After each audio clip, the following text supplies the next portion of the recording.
আসসালামু আলাইকুম। 18 বাংলার গ্রামগঞ্জের খবরে সবাইকে স্বাগত জানাচ্ছি। আপনাদের সাথে আছি নাজিদ শাহরিন। শুরুতে বিআরবি কেবলস সংবাদ শিরোনাম। টালবাহানা না করে নির্বাচনের তফসিল ঘোষণার দাবি মির্জা ফখরুলের। তা না হলে ব্যর্থ হবে অন্তর্বর্তী সরকার। নির্বাচনের দিনে গণভোট চায় বিএনপি। চট্টগ্রামে বিএনপি নেতাকর্মীদের ওপর একই দিনে দুদফা গুলি ও নিহতের ঘটনায় উদ্বিগ্ন রাজনীতিবিদরা। অবৈধ অস্ত্র উদ্ধার ও সন্ত্রাসীদের গ্রেফতারের দাবি।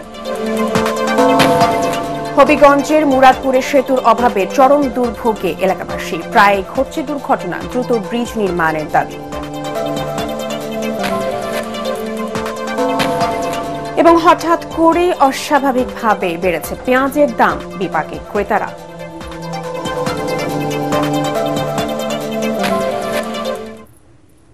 শুনছিলেন বিআরবি কেবল সংবাদ শিরোনাম, এবারে বিস্তারিত। টালবাহানা না করে নির্বাচনের তফসিল ঘোষণার দাবি জানিয়েছেন বিএনপি মহাসচিব মির্জা ফখরুল ইসলাম আলমগীর। তিনি বলেন, তা না হলে ব্যর্থ হবে অন্তর্বর্তী সরকার। যশোরে টাউন হল ময়দানে প্রয়াত বিএনপি নেতা তরিকুল ইসলাম স্মরণে আয়োজিত আলোচনা সভায় প্রধান অতিথির বক্তৃতায় তিনি এসব কথা বলেন। বিএনপিকে অবজ্ঞা করলে তার ফল ভালো হবে না এই হুঁশিয়ারি দিয়ে মির্জা ফখরুল বলেন, নির্বাচনের দিনেই গণভোট দিতে হবে। তিনি বলেন, গণ অভ্যুত্থানের মধ্য দিয়ে যখন গণতন্ত্র প্রতিষ্ঠার সুযোগ তৈরি হয়েছে, তখন কয়েকটি দল দেশকে অস্থিতিশীল করার চেষ্টা করছে, তবে সে চেষ্টা সফল হবে না। আজকে যে দাবি দাওয়াগুলো নিয়ে কয়েকটি রাজনৈতিক দল ঘেরাও করছে, অস্থিতিশীলতা সৃষ্টি করার চেষ্টা করছে, আবার একটা চক্রান্ত করছে নির্বাচনকে বানচাল করার জন্য, নির্বাচনকে পিছিয়ে দেওয়ার জন্য। এটা এই দেশের জনগণ মেনে নেবে না। সুযোগ সৃষ্টি হয়েছে এক গণতান্ত্রিক ব্যবস্থায় যাওয়ার, এ থেকে আমরা কোন মহলের চক্রান্ত বা ষড়যন্ত্রের মধ্যে দিয়ে এটাকে বিনষ্ট হতে দিতে পারি না। যে নির্বাচনের দিনই গণভোট হবে, তার আগে ঘটে হবে না, যাওয়া যায় না। চট্টগ্রামে বিএনপি নেতাকর্মীদের ওপর একই দিনে দুদফা গুলি ও নিহতের ঘটনায় নিরাপত্তা নিয়ে উদ্বেগ জানিয়েছেন জাতীয় সংসদ নির্বাচনে প্রার্থীরা। 5 আগস্টের পর চট্টগ্রামের বিভিন্ন থানা থেকে লুট হওয়া অস্ত্র উদ্ধার না হওয়ায় এমন সন্ত্রাসী কর্মকাণ্ড চলছে বলে দাবি তাদের। দ্রুত অবৈধ অস্ত্র উদ্ধার এবং সন্ত্রাসীদের গ্রেফতারের দাবি জানিয়েছেন বিএনপি, জামায়াত সহ বিভিন্ন রাজনৈতিক দলের নেতারা। চট্টগ্রাম থেকে আবুল হাসনাতের পাঠানো রিপোর্ট জানাচ্ছেন এস এম আশরাফ। 5 আগস্ট সরকার পতনের পরপর চট্টগ্রাম নগরীর 16 থানার মধ্যে 12টি থানা আক্রান্ত হয়। পুলিশের তথ্য মতে সিএমপির বিভিন্ন থানা থেকে লুট হয় 948টি অস্ত্র। এর মধ্যে 785টি উদ্ধার হলেও এখনও হদিস মেলেনি 163টি অস্ত্রের। এর মধ্যে রয়েছে 19টি চাইনিজ রাইফেল, 8টি সাব মেশিন গান ও 64টি পিস্তল। একইভাবে লুট হওয়া প্রায় 87,000 গোলাবারুদের মধ্যে এখনও উদ্ধার হয়নি 19,424 রাউন্ড গোলাবারুদ। গত 1 বছরে চাঁদগাঁও, সাতকানিয়া, রাউজান, বাকুলিয়া ও সর্বশেষ গতকাল বাইজিদ এলাকায় সন্ত্রাসী হামলায় ব্যবহার হয়েছে অত্যাধুনিক অস্ত্র।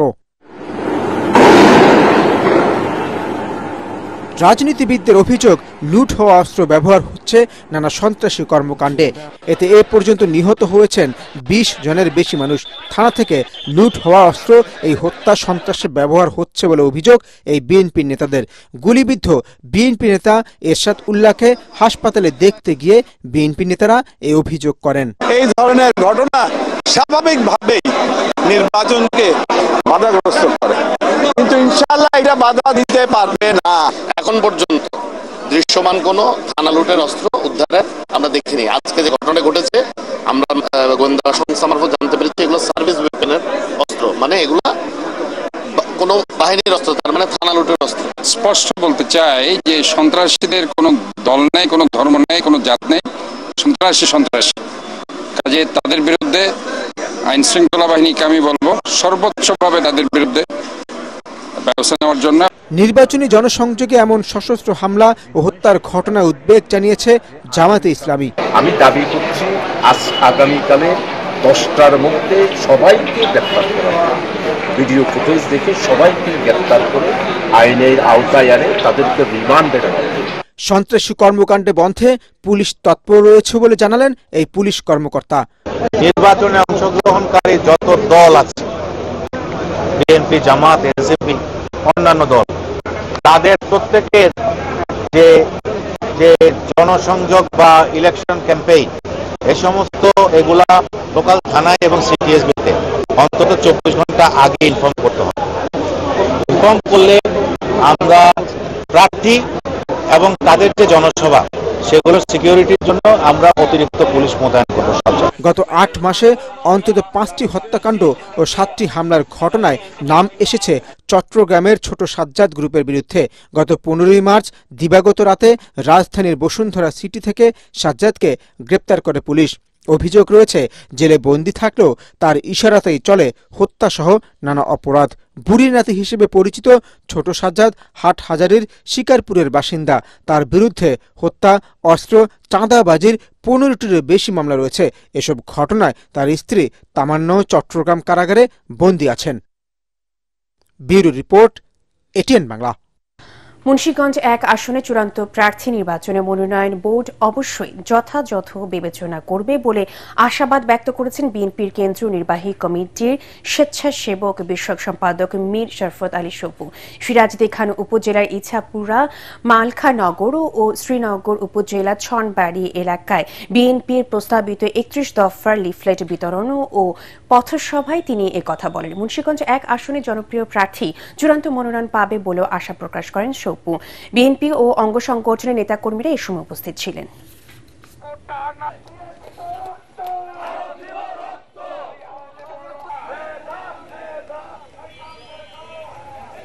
আমাদের একটাই কথা, আমাদের ঐক্য আমরা থাকবো। আমাদের ভারপ্রাপ্ত চেয়ারম্যান আমাদের ওয়াদা করেছে যে ঐক্য যে কোনো প্রকারে ঐক্যবদ্ধ হবে। আমাদের সেটা আমাদের এই মুন্সিগঞ্জ 1 ধানের শীষের পক্ষে কাজ করতে হবে। আমরা সেটা ইনশাআল্লাহ নিয়ে আসবো।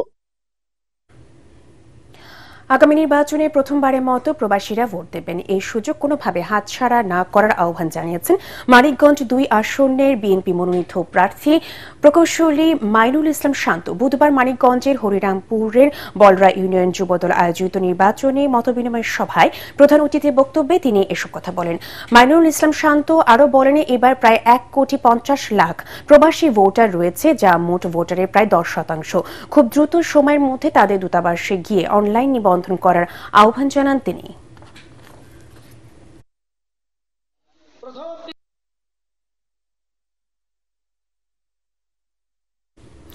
দিনাজপুর 2 বিরল বোচাগঞ্জ আসনে বিএনপি মনোনীত প্রার্থী সাদিক রিয়াজ বিনাক চৌধুরীর মনোনয়ন বাতিলের দাবিতে মানববন্ধন, সমাবেশ ও সড়ক অবরোধ করে বিক্ষুব্ধ এলাকাবাসী। সকালে বিরল উপজেলা চৌরঙ্গি বাজারে এসব কর্মসূচি পালন করা হয়।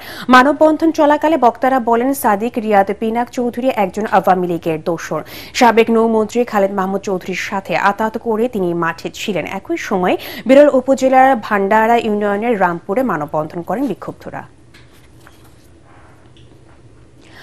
জয়পুরহাটের আক্কেলপুরে বিএনপির মনোনয়নকে কেন্দ্র করে 2 পক্ষের নেতাকর্মী সমর্থকদের মধ্যে ধাওয়া পাল্টা ধাওয়া ও সংঘর্ষের ঘটনা ঘটেছে। এই সময় 2 জন আহত হয়েছেন। দুপুরে এই ঘটনা ঘটে। জানা গেছে, মনোনয়ন বঞ্চিত দলের নির্বাহী কমিটির সদস্য ইঞ্জিনিয়ার গোলাম মুস্তফার সমর্থকরা উপজেলা পরিষদ এলাকায় সমবেত হলে ধানের শীষ মনোনীত প্রার্থী সাবেক সচিব আব্দুল বাড়ির সমর্থকরা তাদের ওপর হামলা চালায়। পরে পুলিশ ঘটনাস্থলে পৌঁছে পরিস্থিতি নিয়ন্ত্রণে আনে।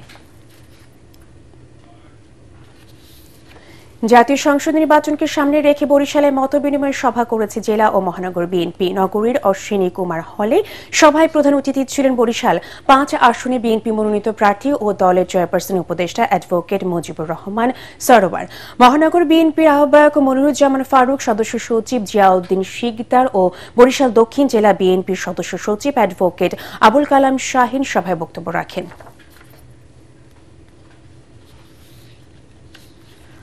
বগুড়ার শহীদ রাষ্ট্রপতি জিয়াউর রহমানের জন্মস্থান হওয়ায় বিগত 17 বছরে কোনো উন্নয়ন করা হয়নি বলে অভিযোগ করেছেন বিএনপি নির্বাহী কমিটির সদস্য, সাবেক এমপি ও আসন্ন সংসদ নির্বাচনে মনোনয়ন পাওয়া কাজী রফিকুল ইসলাম। বগুড়ার সারিয়াকান্দির কামালপুর ইউনিয়ন বিএনপি আয়োজিত এক পথসভায় তিনি এই অভিযোগ করেন। সারিয়াকান্দি উপজেলা বিএনপির সাবেক সভাপতি কাজী ইরফানুর রহমান রিন্টু ও সাবেক সাধারণ সম্পাদক শাহাদাত হোসেন পল্টন সহ অন্যান্য নেতারা সভায় বক্তব্য রাখেন। নোয়াখালী ৫ থেকে বিএনপির মনোনয়নপ্রাপ্ত সংসদ সদস্য পদপ্রার্থী ফখরুল ইসলামকে গণসংবর্ধনা দিয়েছেন কোম্পানীগঞ্জ বসুরহাট উপজেলাবাসী। দুপুরে উপজেলার বসুরহাট 0 পয়েন্টে কয়েক হাজার নেতা কর্মীর উপস্থিতিতে পথসভায় এ সংবর্ধনা দেওয়া হয়। সাবেক মেয়র কামাল উদ্দিনের সভাপতিত্বে সভায় সাবেক উপজেলা বিএনপির সভাপতি আব্দুল হাই সেলিম ও সদস্য সচিব মাহমুদুর রহমান রিপন সহ অন্যান্য নেতারা উপস্থিত ছিলেন। হঠাৎ করে পেঁয়াজের দাম অস্বাভাবিকভাবে বেড়ে যাওয়ায় বিপাকে ক্রেতারা। রাজবাড়ীতে সপ্তাহের ব্যবধানে কৃষক পর্যায়ে প্রতি মণ পেঁয়াজের দাম বেড়েছে ১২০০ থেকে ১৫০০ টাকা, আর প্রতি কেজিতে বেড়েছে ৩০ থেকে ৪০ টাকা। বৃহস্পতিবার রাজবাড়ী সদর ও আশপাশের হাটগুলোতে কৃষকরা প্রতি মণ পেঁয়াজ বিক্রি করেন ৩৮০০ থেকে ৪০০০ টাকায়, যা গত সপ্তাহে ছিল ২৫০০ থেকে ২৮০০ টাকা। পাইকারি বাজারে দাম বৃদ্ধির প্রভাব পড়েছে খুচরা বাজারেও। বর্তমানে খুচরা পর্যায়ে প্রতি কেজি পেঁয়াজ বিক্রি হচ্ছে ১২০ থেকে ১৩০ টাকায়। পাইকাররা বলছেন, দেশের বিভিন্ন স্থানে বৃষ্টিপাত ও পরিবহন ব্যয় বৃদ্ধির কারণে বাজারে সরবরাহ কমে গেছে। এতে পাইকারি ও খুচরা দুই পর্যায়ে বেড়েছে দাম। হবিগঞ্জের বানিয়াচং উপজেলার মুরাদপুরে একটি ব্রিজের অভাবে দুর্ভোগে কয়েক হাজার মানুষ। মাত্র ১০০ মিটার ব্রিজের অভাবে খাল পারাপারে প্রায় ঘটছে দুর্ঘটনা। এদিকে প্রকল্প অনুমোদন হলে ব্রিজেরও কাজ শুরুর আশ্বাস উপজেলা প্রশাসনের। হবিগঞ্জ প্রতিনিধি আব্দুল হালিমের পাঠানো রিপোর্ট জানাচ্ছেন ফাহিন ইসলাম টুম্পা। বানিয়াচং উপজেলার মুরাদপুরের কুমরি দুর্গাপুর খালের ওপর এই বাঁশের সাঁকো দিয়েই প্রতিদিন পারাপার করেন কয়েক হাজার গ্রামবাসী। তারা জানান, মুরাদপুর থেকে শিবপাশা রোডে যাতায়াতের একমাত্র এই বাঁশের সাঁকোটি পারাপারে ব্যাপক ভোগান্তিতে পড়তে হয় শিক্ষার্থী, নারী, শিশু ও বয়স্কদের। মালামাল পার করতেও হয় বাড়তি বিড়ম্বনা। এছাড়া প্রায় ঘটে দুর্ঘটনা। বৃদ্ধ, পুরুষ, মহিলা, এরা খুব সমস্যা। অনেক বয়স্ক মানুষ পরে তারা প্রতিবন্ধী হয়ে গেছে, পঙ্গ হয়ে গেছে। পার্শ্ববর্তী এলাকাতে যে সুবিধা ভোগ করতেছে রাস্তাঘাটের, এই সুবিধা আমরা ভোগ করতে পারিনি। যে ছোট বাচ্চারা বই নিয়ে, ব্যাগ নিয়ে পানি তৈরি গেছে, তার ওটাই তো। এছাড়া আমাদের আর বিকল্প রাস্তাও নাই। উপজেলা প্রকৌশল অফিস জানায়, কুমরি দুর্গাপুর খালের ওপর ব্রিজ নির্মাণের প্রস্তাবনা এরই মধ্যে নেওয়া হয়েছে। প্রকল্পে অনুমোদন হলেই এর কাজ শুরু হবে। আমরা দেখার পরে ফিজিবিলিটি সার্ভে করি। ফিজিবিলিটি সার্ভে করার পরে আমরা অনূর্ধ্ব ১০০ মিটার একটা প্রকল্পতে আমরা ডিপিপিতে ইনভেস্ট করে দিয়েছি। আশা করছি ডিপিপি ইনভেস্টেড হয়ে গেলেই আমরা ব্রিজটা বাস্তবায়ন করতে পারবো। দ্রুতই বাঁশের সাঁকোর স্থলে ব্রিজ নির্মাণ করে তাদের দুর্ভোগের অবসান করা হবে, এই দাবি স্থানীয়দের। Bureau report, ATN Bangla. আরও মানুষকে মানসম্মত চিকিৎসা সেবা দিতে ঢাকার হাসনাবাদে পিজির মতো বড় হাসপাতাল করতে চায় আদ্দিন হাসপাতাল। প্রতিষ্ঠানটির নির্বাহী পরিচালক ডাক্তার শেখ মহিউদ্দিন জানান, ইতিমধ্যে হাসপাতালের জন্য জমি ক্রয় করা হয়েছে। এছাড়া কমিউনিটি লেভেলে স্বল্প মূল্যে গরিব রোগীদের চিকিৎসার জন্য বিশেষ মডেল ক্লিনিক করার পরিকল্পনার কথাও জানান তিনি। মনির হোসেন তোপর রিপোর্ট। স্বল্প খরচে মানসম্মত চিকিৎসা দিয়ে সব শ্রেণী পেশার মানুষের মন জয় করেছে আদ্দিন হাসপাতাল। ঢাকা, যশোর সহ বিভিন্ন স্থানে সেবা দিচ্ছে হাসপাতালটি। হাসপাতালটি শুরু থেকেই গরিব রোগীদের জন্য আশীর্বাদ হয়ে কাজ করছে। দক্ষ এবং অভিজ্ঞ চিকিৎসকরা সেবা দিচ্ছে হাসপাতালগুলোতে। দিন দিন সেবার চাহিদা বাড়ায় আরও অত্যাধুনিক যন্ত্রপাতি ক্রয় করা সহ সেবার মান আরও বাড়ানো হবে বলে জানিয়েছেন আদ্দিন হাসপাতালের নির্বাহী পরিচালক ডাক্তার শেখ মহিউদ্দিন। সর্বস্তরের মানুষের চিকিৎসা দিতে বড় পরিসরে ঢাকায় আরও একটি হাসপাতাল করা হবে বলেও জানান তিনি।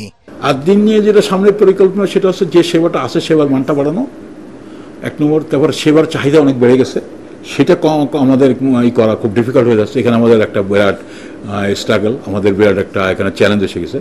তো সেটার মোকাবেলার জন্য কিছু ইনফ্রাস্ট্রাকচার বাড়ানো, কোয়ালিটি বাড়ানো। তারপরে আমাদের আস্তে আস্তে আমরা একটা সেন্টার অফ এক্সেলেন্স হসপিটাল করতে চাই ঢাকাতে। এই যে হাসনাবাদে একটা বড় হাসপাতাল, যাতে সমস্ত জায়গার থেকে রুগী এনে ওখানে আনা যায়। একটা টার্সিয়ারি কেয়ার হাসপাতাল, বড় আকারে, পিজির মতো এরকম, সেটা জায়গাটাকে আমরা কিনতেছি, এরা হয়ে গেছে অনেক। কমিউনিটি লেভেলেও চিকিৎসা দিতে চায় আদ্দিন হাসপাতাল। কমিউনিটি লেভেলে কিছু মডেল হাসপাতাল করা, যাতে করে ওইখান থেকে মানুষ শিখতে পারে। কারণ আমরা তো সারা বাংলাদেশের সমাধান করতে পারবো না। কিছু জিনিস করে যাতে করে অন্যরা রেপ্লিকেট করতে পারে, অন্যরা নকল করতে পারে। গরিব মানুষের জন্য হবে, কিন্তু এটা টাকা দিতে হবে না কাউকে, সে ওইখানকার যে ইনকাম তা দিয়েও চলবে, যে ওখানে যে ইনফ্রাস্ট্রাকচার তৈরি করতে যে টাকাটা লাগে সেটা আমরা দিয়ে দেবো। হাসপাতালটি সবসময় পরিষ্কার পরিচ্ছন্ন থাকায় চিকিৎসা নিতে আসা সবাই খুশি। আস্থা অর্জন করায় দিন দিন বাড়ছে রোগীদের সংখ্যা। মনির হোসেন তপু, এটিএন বাংলা, ঢাকা।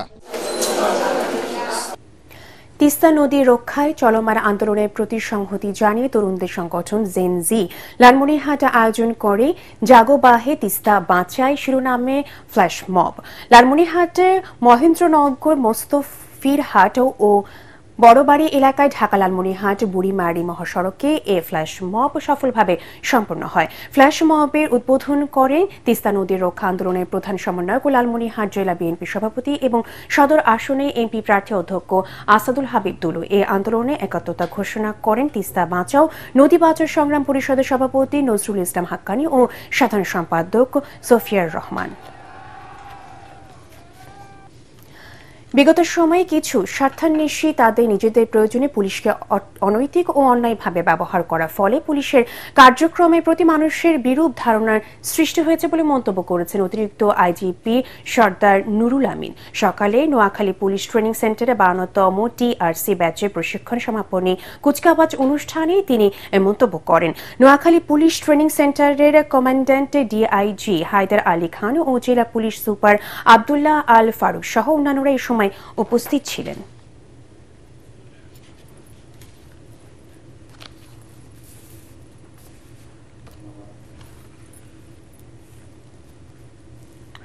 ঝালকাঠির কাঠালিয়ার চিংড়াখালী মাধ্যমিক বিদ্যালয়ে ঝুঁকিপূর্ণ ভবনে চলছে পাঠদান। প্রতিদিন প্রায় 350 শিক্ষার্থী ও 25 জন শিক্ষক জীবনের ঝুঁকি নিয়ে জরাজীর্ণ স্কুল ভবনের শিক্ষা কার্যক্রম চালাচ্ছেন। এতে উৎকণ্ঠায় দিন কাটছে শিক্ষক, শিক্ষার্থী ও অভিভাবকদের। ঝালকাঠি প্রতিনিধি HM নাসির উদ্দিনের পাঠানো রিপোর্ট জানাচ্ছেন ফারহিন ইসলাম টুম্পা। 1966 সালে প্রতিষ্ঠিত চিংড়াখালী মাধ্যমিক বিদ্যালয়ে বর্তমানে এসএসসি সাধারণ ও এসএসসি ভোকেশনাল দুটি শাখায় পাঠদান করা হচ্ছে। চলতি বছরও এই বিদ্যালয় থেকে জিপিএ 5 সহ ভালো ফল করেছে শিক্ষার্থীরা। তবে তাদের লেখাপড়ায় বিঘ্ন ঘটাচ্ছে জরাজীর্ণ ও ঝুঁকিপূর্ণ শ্রেণীকক্ষগুলো। দীর্ঘদিন সংস্কার না করায় ছাদ ও দেয়ালে ফাটল ধরেছে, মরিচা ধরা টিনের ছাদ দিয়ে পড়ছে পানি। এমনকি ছাদের পলিস্তারা খসে পড়ে একাধিক শিক্ষার্থী ও শিক্ষক আহতের ঘটনাও ঘটেছে। চিংড়াখালী মাধ্যমিক বিদ্যালয়ে অনেক শ্রেণীকক্ষই এখন পর্যন্ত ভেঙে পড়েছে। বৃষ্টির সিজনে আমাদের খুব কষ্ট সহকারে ক্লাস করতে হচ্ছে। আমরা খুবই ঝুঁকিপূর্ণভাবে ক্লাস করছি। কিছুদিন আগে এখানে একজন শিক্ষার্থী আহত হয়েছেন, ছাদের পলেস্তারা খসে পড়ে। এর মধ্যে কোনো মানুষের গরু থাকতে পারে না। আমরা এরকম টিচার্স রুমে বসলে আমরা ঝুঁকিপূর্ণ অবস্থায় থাকি যে আমাদের মাথার উপরে ছাদ ভেঙে পড়বে। বিল্ডিং যেকোনো জায়গা থেকে যেকোনো সময় খসে পড়তে পারে। ইতোমধ্যে শিক্ষা প্রকৌশল অধিদপ্তরের কাছে নতুন ভবনের প্রস্তাবনা পাঠানো হয়েছে বলে জানায় উপজেলা প্রশাসন। দ্রুত মেরামত বাস্তবায়নের জন্য আমরা এডিপি থেকে ওখানে 1 লক্ষ টাকা বরাদ্দ করেছি। সেই কার্যক্রম চলমান আছে। শিক্ষা প্রকৌশল অধিদপ্তরে আমরা উপজেলা থেকে এখানে একটা নতুন ভবন এবং জরাজীর্ণ ভবন মেরামত করার জন্য পত্র প্রেরণ করেছি। দাপ্তরিকভাবে এই বিষয়টি আমরা ঊর্ধ্বতন কর্তৃপক্ষকে জানিয়েছি। বিশেষ করে 2025 সালের মার্চ মাসের দিকে আমরা শিক্ষা প্রকৌশল অধিদপ্তরের মাধ্যমে এবং উপজেলা নির্বাহী অফিসার মহোদয়ের মাধ্যমে আমরা একটা তালিকা উন্নয়নমূলক কাজের জন্য আমরা শিক্ষা প্রকৌশল অধিদপ্তরে পাঠিয়েছি। দ্রুতই নতুন ভবন নির্মাণের দাবি শিক্ষার্থী, শিক্ষক ও অভিভাবকদের। Bureau report, ATN Bangla. পাবনায় সাংবাদিকদের নামে দেয়া 4টি মামলা প্রত্যাহার ও মামলা দিয়ে হয়রানি করায় পুলিশ কর্মকর্তা সহ অন্যান্যদের শাস্তির দাবিতে সংবাদ সম্মেলন করেছেন ভুক্তভোগী সাংবাদিক মোবারক বিশ্বাস। পাবনা প্রেস ক্লাবের হলরুমে এই সংবাদ সম্মেলন অনুষ্ঠিত হয়। সংবাদ সম্মেলনে মোবারক বিশ্বাস ছাড়াও তার স্ত্রী ও বড় বোন উপস্থিত ছিলেন। এ সময় মোবারক বিশ্বাস বলেন, চলতি বছরের 14 মার্চ একটি মামলায় তাকে প্রথম গ্রেফতার করে পুলিশ। এরপর তার বিরুদ্ধে আরও 2টি মামলা দেওয়া হয়। এসব মামলায় প্রায় 6.5 মাস হাজতবাস শেষে জামিনে বের হওয়ায় সময় জেল গেট থেকে আবারও তাকে গ্রেফতার করে পুলিশ। সিআরপিসি 173 এই ধারার সংশোধনের আলোকে ন্যায় বিচারের স্বার্থে এসব মামলা থেকে অব্যাহতির জন্য পুলিশ সুপারের কাছে আবেদন করেছেন এটিএন বাংলার জেলা প্রতিনিধি মোবারক বিশ্বাস। খুলনায় দুর্নীতির বিরুদ্ধে তারুণ্যের একতা গড়বে আগামী শুদ্ধতা স্লোগানে শুরু হয়েছে বিতর্ক, রচনা ও চিত্রাঙ্কন প্রতিযোগিতা। দুদক ও দুর্নীতি প্রতিরোধে কমিটি জেলা শিক্ষা অফিসের সহায়তায় এই প্রতিযোগিতার আয়োজন করে। সরকারি মডেল স্কুলে প্রতিযোগিতার উদ্বোধন করেন জেলা শিক্ষা অফিসার এস.এম. সাইদুর রহমান। সপ্তাহব্যাপী বিতর্ক প্রতিযোগিতায় 32টি স্কুলের শিক্ষার্থীরা অংশ নিচ্ছেন।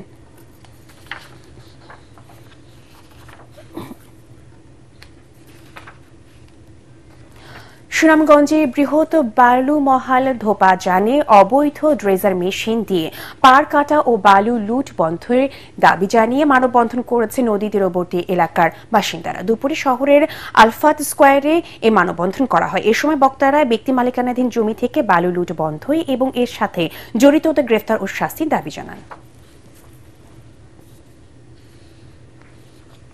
পঞ্চগড়ে প্রণোদনা কর্মসূচির আওতায় প্রায় ৭,৫০০ কৃষকের মাঝে বিনামূল্যে সরিষা, গম, শীতকালীন পেঁয়াজ ও চীনাবাদামের বীজ ও সার বিতরণ করা হয়েছে। সদর উপজেলার কৃষি অফিস চত্বরে ক্ষুদ্র ও প্রান্তিক কৃষকদের হাতে এসব উপকরণ তুলে দেন পঞ্চগড়ের অতিরিক্ত জেলা প্রশাসক সুমন চন্দ্র দাস। এ সময় ১,০০০ চাষিরা সরিষা চাষি, ৫,৫০০ গম চাষি, ৩০ জন শীতকালীন পেঁয়াজ চাষি এবং ৮০০ চীনাবাদাম চাষিকে বীজ ও সার দেওয়া হয়। সদর উপজেলা নির্বাহী কর্মকর্তা জাকির হোসেন ও উপজেলা কৃষি কর্মকর্তা আসাদুন নবী এ সময় উপস্থিত ছিলেন।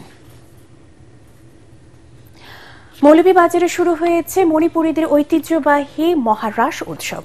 কমলগঞ্জের মণিপুরী অধ্যুষিত গ্রাম ও পাড়াগুলোতে এই রাস উৎসব দেখতে ভিড় করেছেন দেশ বিদেশের দর্শনার্থীরা। উপজেলার মাধবপুরে জোড়া মণ্ডপে বিষ্ণুপ্রিয়া সম্প্রদায়ের ১৮৩তম এবং আদমপুর মণিপুরী কালচারাল কমপ্লেক্সের প্রাঙ্গণে মৈতেই সম্প্রদায়ের ৪০তম মহারাস উৎসব অনুষ্ঠিত হচ্ছে। আয়োজকরা জানান ১৮৪২ সালে এখানে প্রথম মহারাস উৎসব অনুষ্ঠিত হয়।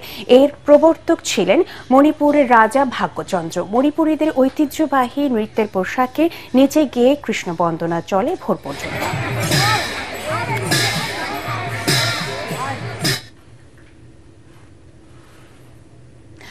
দিনাজপুরের ঐতিহাসিক কান্তজিউ মন্দির প্রাঙ্গণে শুরু হয়েছে মাসব্যাপী রাসমেলা।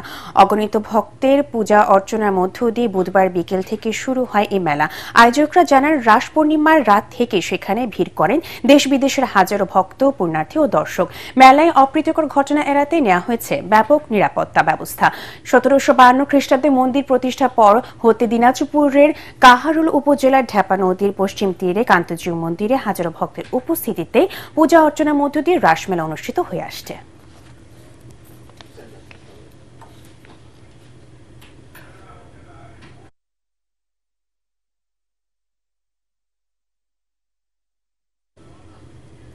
সম্প্রীতির ক্রীড়া উৎসব উপলক্ষে বান্দরবান জেলা পুলিশের উদ্যোগে অনুষ্ঠিত হল মিনি ম্যারাথন। ভোরে বান্দরবান শহরের ঈদগাহ মাঠে ম্যারাথন উদ্বোধন করেন ঢাকা মেট্রোপলিটন পুলিশের যুগ্ম কমিশনার ফরিদা ইয়াসমিন। বান্দরবানের পুলিশ সুপার শহীদুল্লাহ কাউসার সহ অন্যান্যরা এ সময় উপস্থিত ছিলেন। মিনি ম্যারাথনে জেলার বিভিন্ন শিক্ষা প্রতিষ্ঠানের ৮০ জন শিক্ষার্থী অংশ নেন। পরে বিজয়ী ও ম্যারাথনে অংশগ্রহণকারীদের হাতে পুরস্কার তুলে দেওয়া হয়। পরবর্তী সংবাদ দেখার আমন্ত্রণ জানিয়ে এখনকার মতো শেষ করছি। এটিএন বাংলা সংবাদ ইউটিউবে দেখতে ব্রাউজ করুন youtube/এটিএন বাংলা নিউজ। ধন্যবাদ সবাইকে।